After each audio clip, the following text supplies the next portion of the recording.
আমরা সবসময় বলেছি যে পুলিশ হয় এই দলকে দিয়ে ব্যবহৃত হয়েছে নতুবা ওই দলকে দিয়ে ব্যবহৃত হয়েছে। বাংলাদেশ পুলিশ আর তাদের হয়ে ওঠা হয়নি।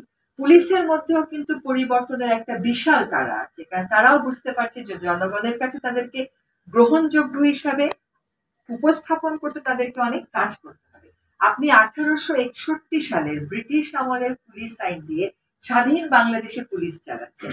ব্রিটিশরা কি বাংলাদেশে এসেছিল বাংলাদেশের জনমুখী একটা পুলিশ দিতে? তা তো তারা আসে নাই।